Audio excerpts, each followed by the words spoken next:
Hey Ed, so quick video on doing these exercises out of this Ted Reed syncopation book.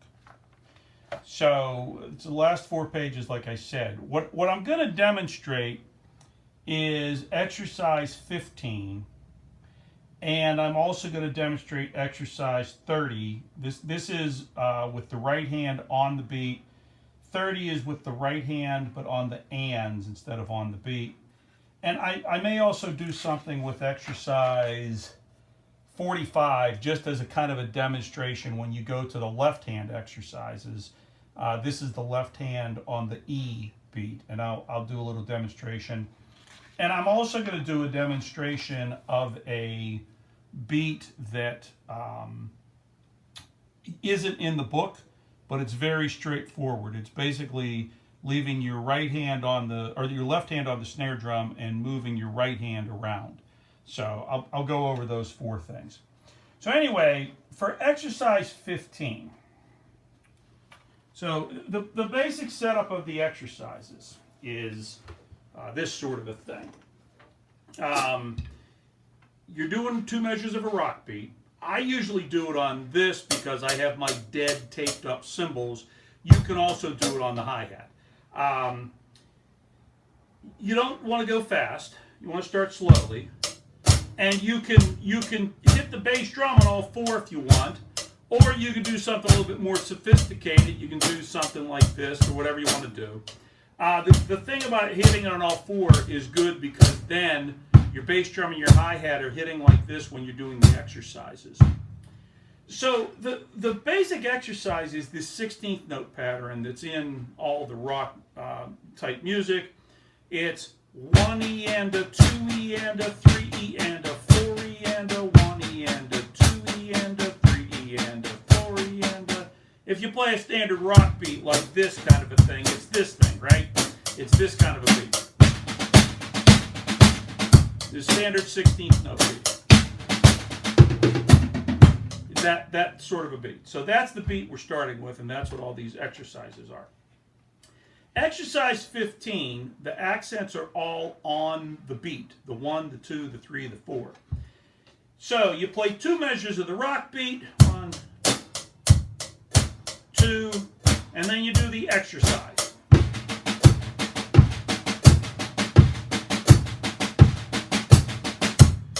Notice I'm just hitting the small tom.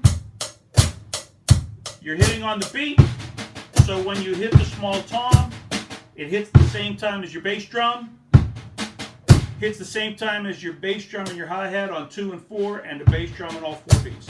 3E and a 4E and a 1E and a 2E and a 3E and a 4E and a... So you get that beat down. And you can do this with all the beats. You work on them on the small tom. You get them down at whatever speed you're comfortable with. Now, when you have them down on the small tom and you're comfortable with doing that, then you want to add the large tom. And what I try and do is I'll try and alternate the accents. So in this case, I would do something like this. Again, 2 measures of rock beat, and then you're doing something like this. 3E and a 4E and a 1E and a 2E and a 3E and a 4E and a... Same sort of thing. Now you can alternate the other direction. Where you have 2 mounted toms and I only have 1, you can do something like this where you hit 1 mounted tom and then hit the other one, which would be here, but I'm going to just hit this twice. 1E and a 2E and a 3E and a 4E and a 1E and a 2E and a 3E and a 4E. That type of a thing. And what you can do with all these patterns is you learn the basic pattern in here, and then you mix it up. You can mix it up any way you want. Now when you're playing slow, it doesn't look like that much. But if you're playing a faster rock beat, you're doing something like this, you go... It looks pretty impressive. So that's the idea, is to learn them slowly. Then when you bring up the speed, it really looks like you're doing something, and you're not doing anything. All you're doing is keeping your left hand on the snare drum and the right hand moving around the drums. So that was the exercise 15 where the notes are all on the beat. Exercise 30 is on the ands, and it's a little tricky because, again, I'll do it slowly. You're doing this sort of thing. You're 1E and a, 2E and a, 3E and a, 4E and a, 1E and a, 2E and a, 3E and a, 4E. The tricky part there is, again, you're hitting this drum, it's on the and, you're not hitting with the bass drum or the hi-hat ever. So that's the tricky part. 1E and a, 2E and a, 3E and a, 4E and a, 1E and a, 2E and a, 3E, 4E and a, 1. And once you get that down, again, it's the same technique where 1E and a, 2E and a, 3E and a, 4E and a, 1 and a, 2E and a, 3E and a, 4E and a, 1 and that type of a thing. You can then, do this kind of a 1E and a 2E and a 3, 1E and a 2E and a 3 and a 4 and a 1 and a 2 and a 3 and a 4 and kind of move around. Again, if you have the two mounted toms, 1E and a 2E and a 3 and a 4E and a 1 and a 2E and a 3 and a 4 and move around the drums that way. The third exercise, once you've mastered all this, you can kind of go to the left-handed exercises. Those are very tricky because now what you're doing, you're moving the left hand for the first time, and it's this type of a thing. 1E and a, 2E and a, 3E and a, 4E and a, 1E and a, 2E and a, 3E and a, 4E and a. That's tricky. So you want to wait until you get through the first two sets of exercises and you're very comfortable and confident with them before you move on to the left-hand exercises. The other thing you can do with the right-hand exercises is you can work the crash cymbals into it. So that first exercise 15, if you hit the crash cymbals, 1E and a 2E and a 3 and a 4E and a 1E and a 2E and a 3 and a 4E and you're doing something like this, then you can alternate. You go, 1E and a 2E and a 3 and a 4E and a 1E. That sort of thing. You get 1E and a 2E and a 3 and a 4E and a 1E and a 2E and a 3 and a 4E. 1E and a 2E and a 3 and a 4E and a 1E and a 2E and a 3 and a 4E. And make up different kind of combinations there. You can hit, crash cymbal 1E and a 2E and a 3 and a 4E and a 1E and a 2E and a 3 and a 4E and a. So as you can see, you can do a lot of different patterns off of that exercise 15 and that whole group, the first 15 exercises, where the right hand is just on the numbers, on the 1, 2, 3, 4, and you're just moving around and hitting different things. The one other exercise I was going to mention is not in the book, but again, it's an easy exercise, and it's very helpful in the coordination, and also you can do some different things with it.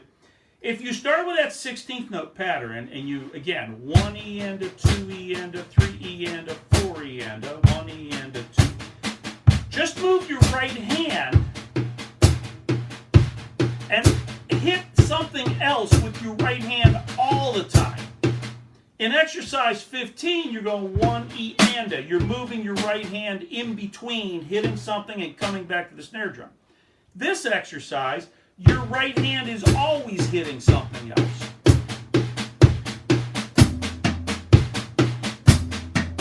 So if you're doing kind of a rock thing, and you're doing this sort of thing,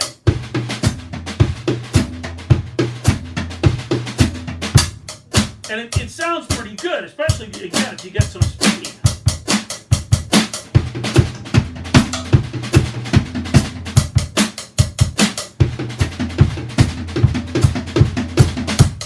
You're just moving your right hand around. And it's hitting something that isn't a snare drum every time.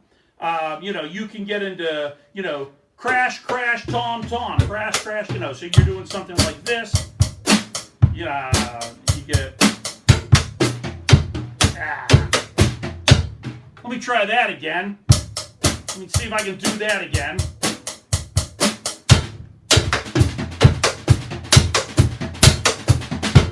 Helps when I put the left hand notes in there. Try that again.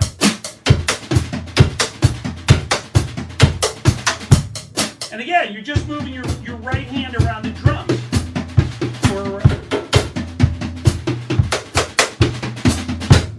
And that, again, that exercise isn't in the book, but it's a good exercise. You just make up songs, get around the drums, this kind of a thing.